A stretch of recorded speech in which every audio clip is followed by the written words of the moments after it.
Hello everyone, welcome to your YouTube channel NCRT Adda. So here we have taken chapter number 3 of class 9th, that is atoms and molecules, and I have already uploaded 2 videos of this chapter. So first video में हम लोगों ने 2 chemical laws के बारे में बात की है, ठीक है, जहाँ पर हम लोगों ने law of conservation of mass के बारे में पढ़ा और सेकंड हम लोगों ने लॉ ऑफ कांस्टेंट प्रोपोर्शन के बारे में बात की। ठीक है, तो ये दोनों चीज़ हम लोगों ने अपनी फर्स्ट वीडियो में कवर अप कर ली। सेकेंड वीडियो में हम लोगों ने डाल्टन एटॉमिक थ्योरी के बारे में पढ़ा, जी मतलब उन्होंने क्या क्या चीज़ें बताई, ठीक, और किस तरीके से प्राउस्ट और लेवॉइजर के केमिकल लॉज को और एडवांस किया, और साथ ही साथ हम लोगों ने एटम्स के बारे में और कैसे उनके सिंबल को हम बताएंगे, ठीक है, तो वो सारी चीज़ों के बारे में हम लोगों ने अपनी सेकेंड वीडियो में देखा था। So if you haven't watch those video, so मेरी जो सजेशन है वो ये है कि please go and watch that also, ताकि जितने भी आगे के कंसेप्ट हैं या आगे के टॉपिक्स हैं वो आपको क्लियर हो सके बहुत अच्छे से। अदरवाइज़ अगर आप स्किप करेंगे तो हर चीज़ एक दूसरे से को रिलेट है, तो आपको वो सारी चीज़ें अभी समझ नहीं आएंगी ना, ठीक है। सो अगर आपने नहीं देखी है, please go and watch that video also. I will share the link in the description box, so it will help you to search that video, okay. So let us start with the today's topic. So if before starting of the video I would like to say कि if you are new on my channel, please subscribe my channel and press the bell icon also, so that जो भी videos upload हो उसका notification आप तक तुरंत पहुंच जाए, ठीक है। So let us start with the topic. So our today's topic is atomic mass, ठीक है। सो पहली बात तो एटॉमिक मास को बहुत ही सिंपल लैंग्वेज में आई विल एक्सप्लेन यू, ठीक है, बहुत ही सिंपल लैंग्वेज में हम आपको एक्सप्लेन करते हैं कि एटॉमिक मास है क्या, ठीक है। तो पहली चीज़ तो ये जानिए कि एटॉमिक मास का क्या मतलब है। किसी भी एलिमेंट का मतलब किसी भी एलिमेंट का एटम का मास ना, ठीक है, सबसे अभी एलिमेंट की सबसे छोटी यूनिट एटम हो गई ना, तो उसका मास क्या होगा, ठीक है, उस एटम का मास क्या होगा उसके बारे में इन्होंने बताया है, ठीक। तो अभी हम लोग अगर देखें तो एटॉमिक मास को जो पहले हम लोग मेजर करते थे वो AMU एटॉमिक मास यूनिट ऐसे मतलब ये यूनिट थी उसकी, ठीक है, ये यूनिट थी, तो इससे रिप्रेजेंट करते थे। आप चाहे इससे रिप्रेजेंट कीजिए, बाद में एक नई यूनिट आ गई जो IUPAC ने रिकमेंड की, दैट इज़ U, ठीक है, तो यूनिफाइड मास, ठीक है, तो आप इसको भी आप इस तरीके से भी इनको रिप्रेजेंट कर सकते हैं, ठीक है। तो अब आप पहले ये जानिए कि हम सभी जानते हैं एटम जो है साइज़ में तो बहुत छोटा होता है, ठीक है, तो एटम का मास ऑब्वियस सी बात है, अगर ये मान लीजिए एक एलिमेंट है और उसमें एक छोटा सा ये एक एटम है, ठीक, उसका भी मास पता करना और वो भी एक्यूरेट मास पता करना बहुत आसान बात नहीं है, ठीक है, बहुत मुश्किल है कि इसका भी मास पता किया जाए ना, इस छोटी सी चीज़ का भी मास पता किया जाए, तो ये बहुत ही ज़्यादा मुश्किल है। तो बहुत ही मतलब क्योंकि एटम को तो हम आइसोलेट भी नहीं कर सकते ना कि आइसोलेट कर ले, क्योंकि वो इतने छोटे होते हैं कि हम उन्हें आइसोलेट भी नहीं कर सकते कि हाँ उनका एटॉमिक मास हम पता लगा सकें, ठीक है। तो एब्सोल्यूट एटॉमिक मास जो है हम एटम का नहीं मेजर कर सकते, तो जिसके लिए क्या करते हैं हम लोग एक रिलेटिव एटॉमिक मास के थ्रू मतलब रिलेट करके किसी के साथ रिलेट करके, जैसे हमने मान लिया कि किसी भी एटम का कुछ एक एटॉमिक मास निकाल लिया, ठीक, और उससे हर किसी को मतलब कंपेयर करते चले गए, मतलब रिलेट करते चले गए ना कि अच्छा इसका इससे कंपैरिजन ये इससे इतना ज़्यादा हैवी है, ये इससे इतना ज़्यादा कम है, तो मतलब उससे रिलेट करते चले गए तो पता लगता चला गया, क्योंकि एब्सोल्यूट तो पता नहीं लग पाता, बट हाँ रिलेटिव एटॉमिक मास निकालना उतना मुश्किल नहीं था, ठीक है। रिलेटिव एटॉमिक मास हम जान सकते हैं, लेकिन एब्सोल्यूट एटॉमिक मास जाना हमारे लिए बहुत मुश्किल है, क्योंकि वो इतने छोटे होते हैं कि हम उनका ऐसे एक्यूरेट एकदम मास नहीं बता सकते ना। तो पहली बात तो एक AMU का एक आप कह सकते हैं ना कि एक फिक्स्ड रेशियो रख दिया गया, एक फिक्स्ड मतलब रख दिया गया कि 1 AMU is equals to 1.67 into 10⁻⁻27 kg। ये एक MU को एकदम फिक्स्ड कर दिया गया, ठीक है, कि हाँ कि एटम मतलब जो हम एएमयू में मतलब एटम को जब वज़न करेंगे, मेजर करेंगे, उसके लिए एएमयू सबसे छोटी यूनिट है, हम उनको किलोग्राम ग्राम में नहीं करते हैं, ठीक है। तो एएमयू को एक फिक्स करके रख दिया गया ना कि एएमयू का मतलब हो जाएगा 1.67 इंटू 10⁻⁻27 kg, ये चीज़ बताया गया, ठीक। जो कि ये अच्छा, इसको अभी आगे और चल के अभी एक्सप्लेन करती हूँ मैं, ठीक।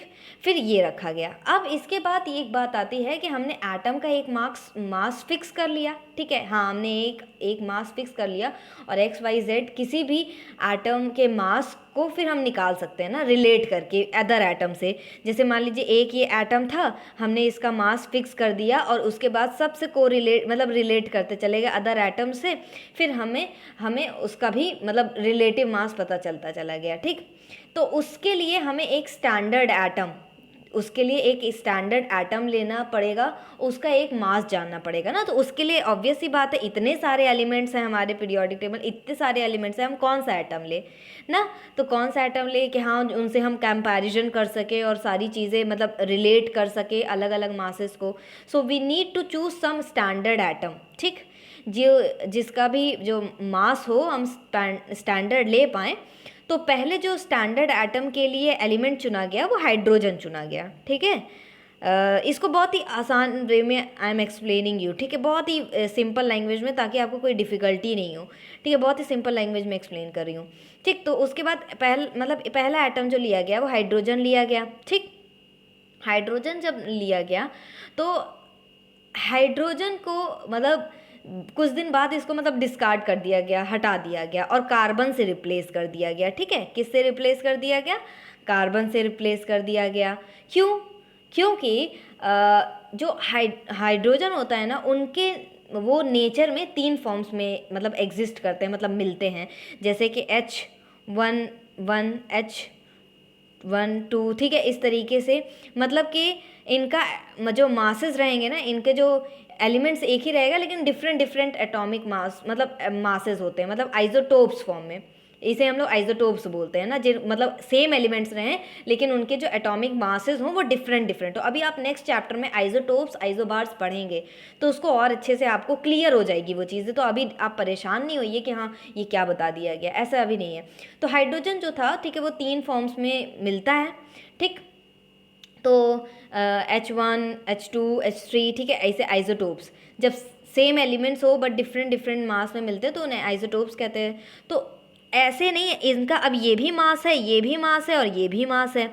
तो ऐसा हम नहीं कर सकते कि किसी एक मास के से रिलेट करके हम निकाल दें, ठीक है, ऐसा नहीं कर सकते हम, ठीक है। उसका लिए हमको क्या करना रहेगा कि हमें इन तीनों में से इन तीनों का एवरेज मास निकाल करके फिर उसके बाद एवरेज मास लेना पड़ता है, ठीक है। ऐसा नहीं कि एक मास ले लिया, 3 मास है तो तीनों में से कोई एक ले लिया और फिर हम रिलेटिव मास निकालते चलेगा, ऐसे नहीं, उसका एवरेज मास लेना पड़ता है। तो हाइड्रोजन का लमसम जो निकल करके आया, ठीक है, वो ऐसे निकल कर आया 1.003 U, ठीक है, ये निकल के आया। तो जब हम रिलेट कर रहे थे तो ये अदर मासेस में थोड़ा सा कन्फ्यूजन क्रिएट हो रहा था, तो इसके बाद इसको रिप्लेस कर दिया गया। ऐसा कोई ज़रूरी नहीं कि केवल इसी से किया गया, ठीक है, बहुत सारे एलिमेंट से किया गया, ठीक है। बहुत सारे एलिमेंट से कर करके देखा गया, बट वो उस तरीके के नंबर्स हमें मिल नहीं पा रहे थे, वो नियरर नंबर हमें वो मिल नहीं पा रहे थे जो हमें चाहिए थे। अब जैसे यहाँ पर आप एक लाइन देखेंगे कि यहाँ पर लिखा हुआ है कि with oxygen of atomic mass 1.33 U unified mass, however it is more convenient to have these numbers as whole numbers or as the nearer to the whole numbers फिर as possible. While searching the various atomic mass, जब search कर रहे थे तो initially 1/16 जो मास होता है atom का naturally occurring oxygen as the unit, so this was considered as relevant due to two reason की वजह से, जैसे कि ले लिया गया इनिशियल स्टेज में, साइंटिस्ट ने इसको भी लिया कि हाँ क्योंकि ऑक्सीजन जो है रिएक्ट भी कर जाता है with large number of elements और बहुत ज़्यादा कंपाउंड भी बना लेता है, तो इसको ले सकते हैं।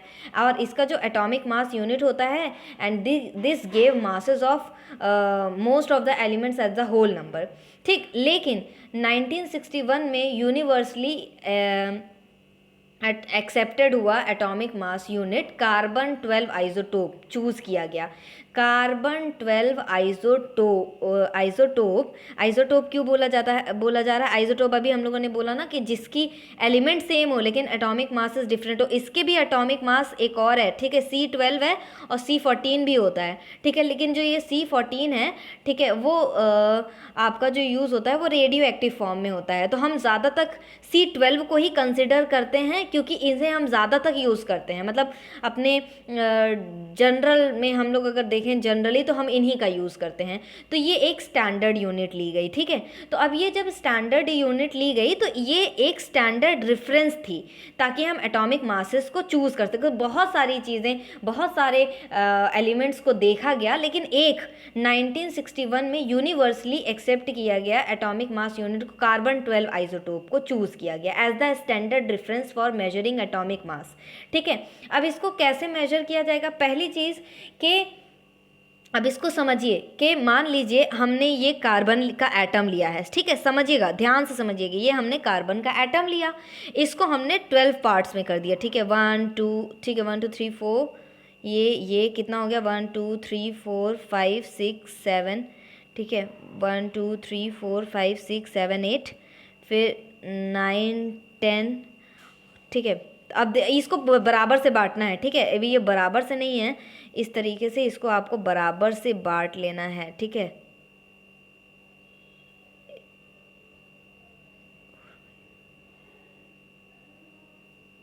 इस तरीके से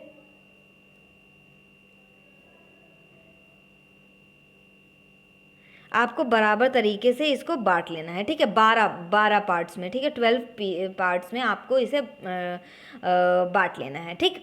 तो इन्होंने बताया कि जो एटॉमिक मास होगा वो किस तरीके से निकलेगा कि जो आपने एटम लिया है, कार्बन का एटम लिया है, उसका ये जो ये पार्ट रहेगा ना, ये पार्ट जो आप निकाल दीजिए, एक ये इसका जो एक पार्ट आप निकाल दीजिए, जो वो रहेगा, ठीक है, वो आपका एग्जैक्टली आप कह सकते हैं कि एक टुकड़ा जो रहेगा, ठीक है, वो एक AMU रहेगा। एक टुकड़ा जो रहेगा, एक मतलब उस कार्बन के मास का ये जो एक टुकड़ा रहेगा वो एक AMU रहेगा, ठीक है। इस तरीके से बताया गया, मतलब उसको समझने की कोशिश कीजिए। आप ये एग्जांपल ले सकते हैं, जैसे कि ये कार्बन का मास है और इसके 12 पीसेस कर दिए गए हैं, तो ये जो एक टुकड़ा लिया गया है कार्बन के एटम का ना, ये टुकड़ा इन 12 पीसेस में से ये जो एक टुकड़ा लिया गया है वो एक AMU होगा, ठीक है, वो एक AMU को रिप्रेजेंट करेगा। इस तरीके से बताया गया है। जो एटॉमिक मास होगा unit is a mass unit equals to exactly 1/12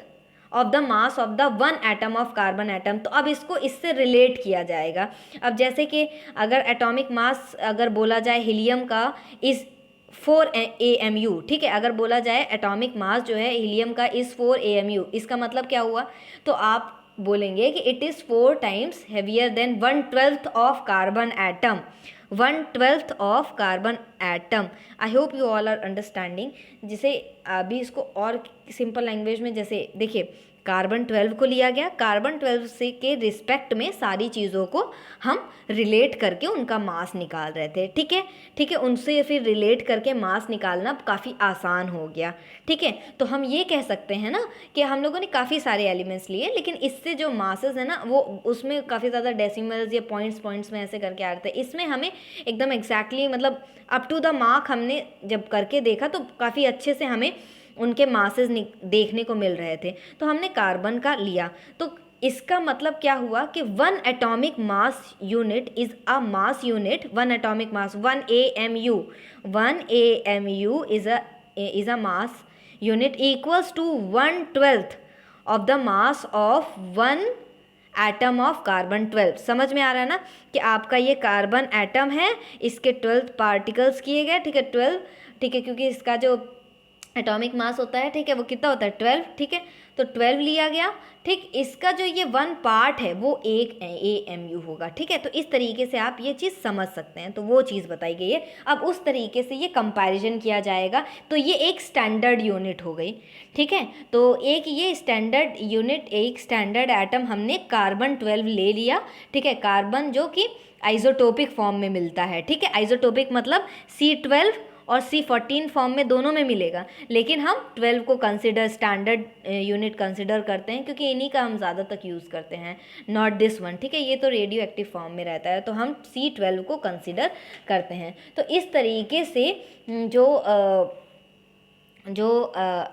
हमारे जितने भी मासेस हैं उनको फिर क्या किया गया, उनका एटॉमिक मास निकाला गया, ठीक है। तो वही चीज़ यहाँ पर बताई गई है कि the relative mass of a atom of an element is the average mass of atom as compare to 1/12 of the carbon atom of one carbon 12 atom. मतलब अब उसको जो भी आप रिलेटिव मास निकालेंगे किसी भी एटम का, उसको हमको कंपेयर करना पड़ेगा 1 कार्बन एटम, मतलब 1/12 the mass of the 1 carbon atom से आपको उसका कंपैरिजन करना है। मतलब कि हाँ, ये अगर आपसे बोला गया कि हाँ हीलियम का है, तो इट मीन्स के that is helium is 4 times heavier than 1/12 of carbon atom.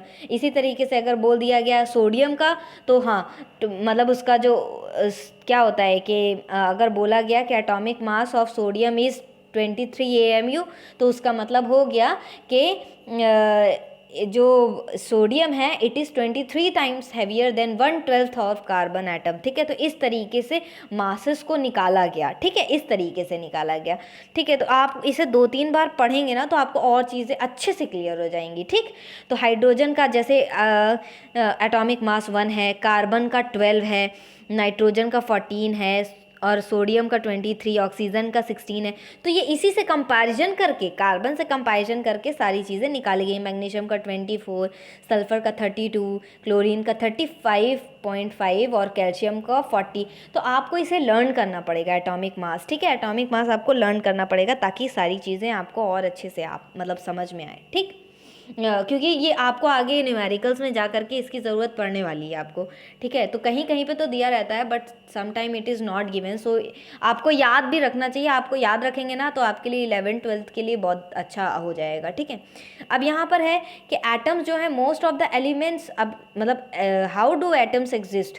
तो एटम्स जो है most of the elements are not able to exist independently. Atoms जो है इंडिपेंडेंटली एग्जिस्ट नहीं कर पाते हैं, बहुत सारे ऐसे एलिमेंट्स हैं। बट एटम्स जो है ना मॉलिक्यूल्स फॉर्म में जब वो सेग्रीगेट कर जा मतलब आपस में मिल जाते हैं, ठीक है, एटम्स जो हैं मॉलिक्यूल्स फॉर्म कर लेते हैं या आयंस के फॉर्म में जुड़ जाते हैं तो वो एग्जिस्ट कर जाते हैं। तो दीज मॉलिक्यूल्स और ions aggregate in large number to form a matter that we can see, feel या टच कर सकते हैं। तो वही चीज़ है, ठीक। अब यहाँ पर हमारा जो नेक्स्ट टॉपिक है वो है मॉलिक्यूल का। तो सबसे सिंपल लैंग्वेज में अगर मैं आपको बताऊँ मॉलिक्यूल की डेफिनेशन क्या होगी, तो जब एटम्स आपस में कंबाइन करते हैं ना तब वो मॉलिक्यूल्स बनाते हैं, ठीक है।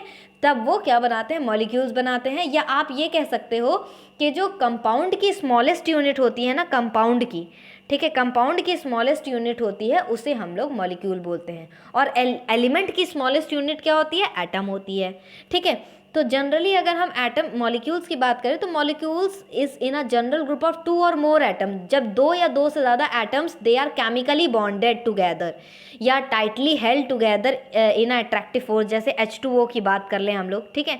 तो इसमें आप देख रहे हैं हाइड्रोजन के 2 एटम्स और ऑक्सीजन का 1 एटम आपस में कंबाइन कर रहे हैं। 2 या 2 से ज़्यादा एटम, ये देख रहे हैं ना, दो से ज़्यादा एटम्स, दो, ये 2 का मतलब हो गया दो हाइड्रोजन के 2 एटम्स, ठीक है, और ऑक्सीजन का 1 एटम मिल करके आपका मतलब केमिकली ये बॉन्डेड है ना, ये केमिकली आपस में बॉन्डिंग बना करके रखे हुए हैं, तभी तो आपका एक मतलब कंपाउंड बन करके तैयार हो रहा है ना। तो वही चीज़ है। तो जो मॉलिक्यूल्स होते हैं हम उन्हें आप बोल सकते हैं कि जो स्मॉलेस्ट पार्टिकल ऑफ एलिमेंट आप एलिमेंट भी कह सकते हैं, स्मॉलेस्ट पार्ट ऑफ एलिमेंट। जैसे कि ये H को आप देख रहे हैं कि आपस में ही ये एलिमेंट था, आपस में मिल करके ये मतलब एक अपना खुद का मॉलिक्यूल इसने बना लिया, मतलब आपस में ये जुड़ गया, ठीक है। तो ये यही चीज़ यहाँ पर smallest particle of an element यहाँ पर बताया गया है। या आप ये भी बोल सकते हैं, अगर आप एलिमेंट नहीं बोलना चाहते तो आप ये बोल सकते हैं the molecules can be defined as the smallest particle of a compound, ठीक है, and that is capable of independent existence, ठीक है। इंडिपेंडेंट एग्जिस्टेंस मान लीजिए H2, इसका इंडिपेंडेंस एग्जिस्टेंस हो सकता है। अगर हम बात करते हैं कि इंडिपेंडेंस एग्जिस्टेंस की, तो we all know oxygen O2 independence existence इसका है, ठीक है। इसी तरीके से Cl2, इस तरीके से हम इसका इंडिपेंडेंस एग्जिस्टेंस है।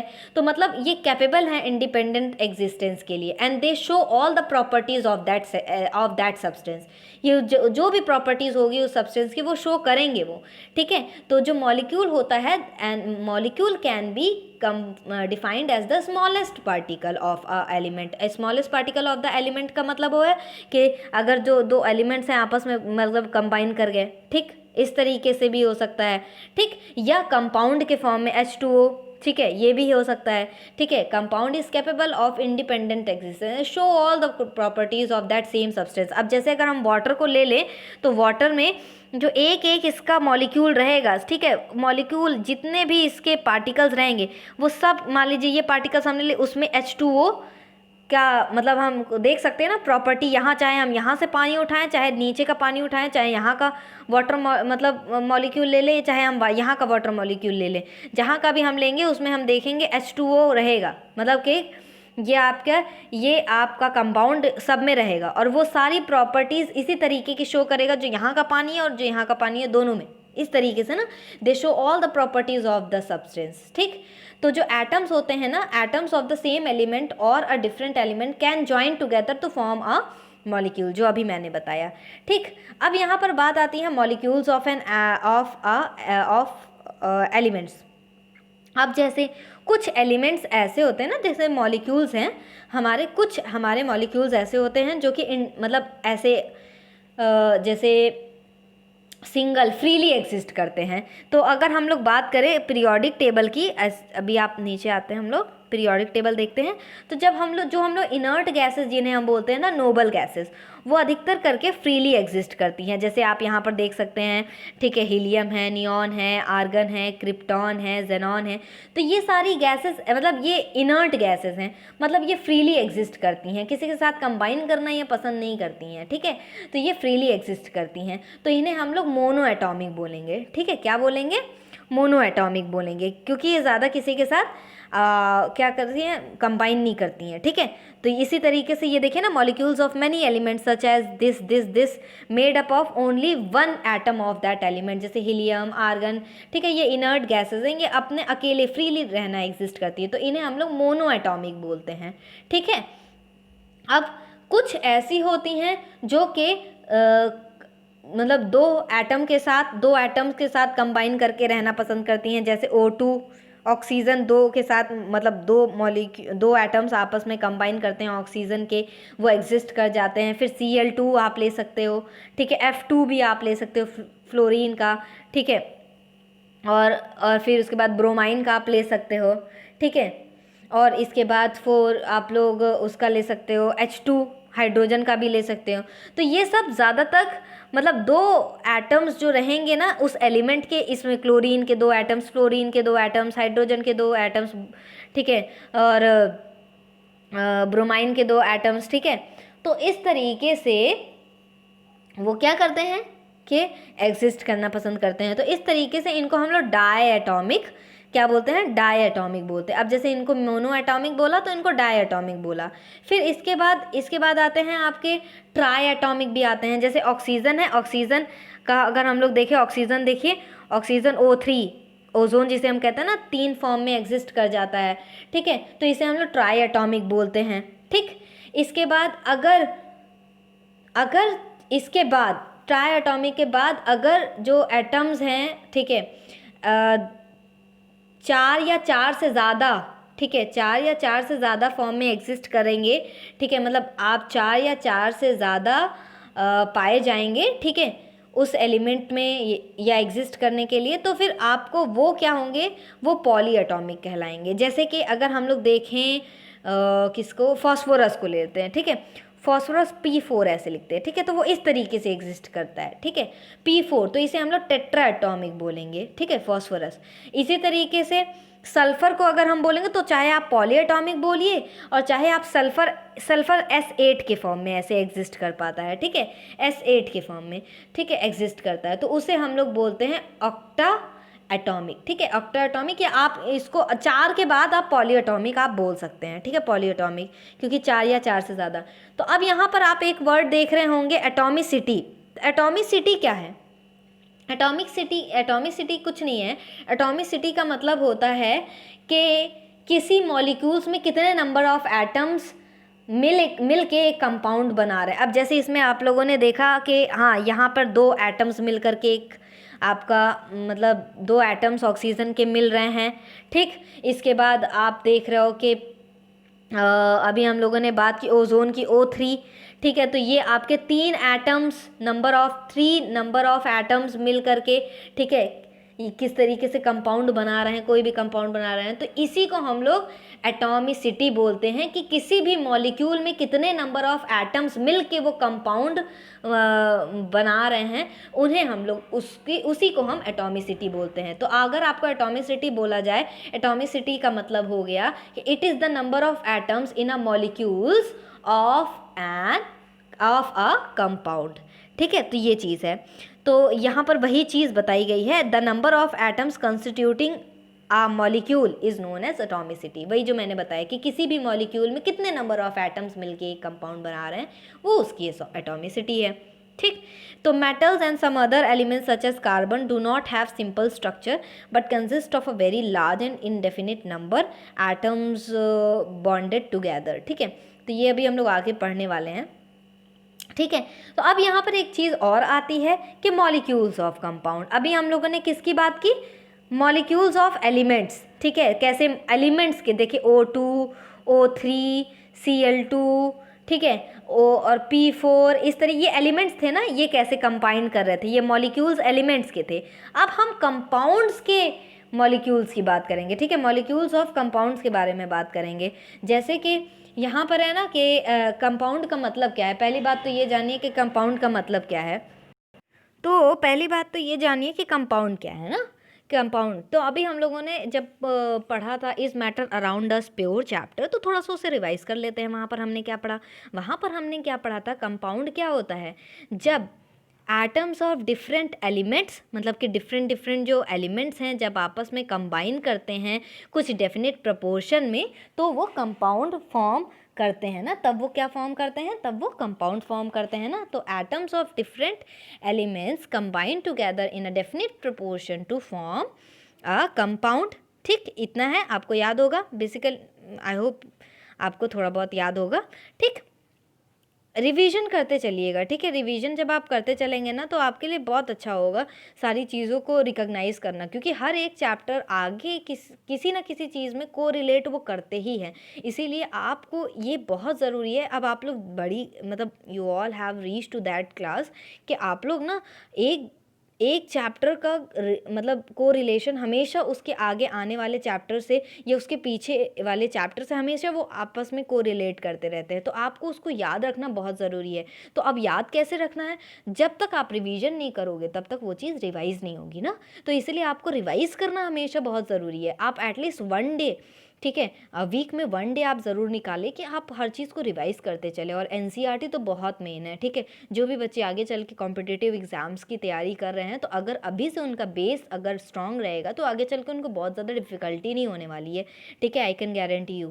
तो इसीलिए आप अभी से अपना बेस एकदम अच्छे से स्ट्रॉन्ग बना के रखिए, ताकि आपको आगे चल के फिर से वही चीज़ मतलब बहुत लर्न नहीं करने पड़े। आप रिवाइज़ कर लो बस, और ज़्यादा कुछ नहीं, ठीक है। तो अब यहाँ पर हम क्या बात कर रहे थे? कंपाउंड्स की क्या बात की हम लोगों ने? एटम्स ऑफ डिफरेंट एलिमेंट्स जब कंबाइन करते हैं together in a definite proportion, ठीक है, तो फिर एक फिक्स्ड रेशियो में, एक फिक्स्ड वॉल्यूम में जब वो एलिमेंट्स मतलब उनको हम लोग क्या करते? कंबाइन करते हैं कुछ फिक्स्ड रेशियो, कुछ फिक्स्ड वॉल्यूम में, तब फिर वो क्या होते हैं, या फिक्स वॉल्यूम, फिक्स मास में, तब वो एक कंपाउंड बनाते हैं ना। जैसे अगर हम बात करें कार्बन की, ठीक है, कार्बन डाइऑक्साइड की अगर हम बात करते हैं ना, कार्बन डाइऑक्साइड की, तो अगर हम लोग इसका वॉल्यूम का रेशियो देखें, तो इसका वॉल्यूम का रेशियो तो 1:2 है, ठीक। लेकिन इसका मास का रेशियो देखें तो 3:8 है, जो कि हमेशा कांस्टेंट रहता है, ठीक है, मास का रेशियो इसका 3:8 है।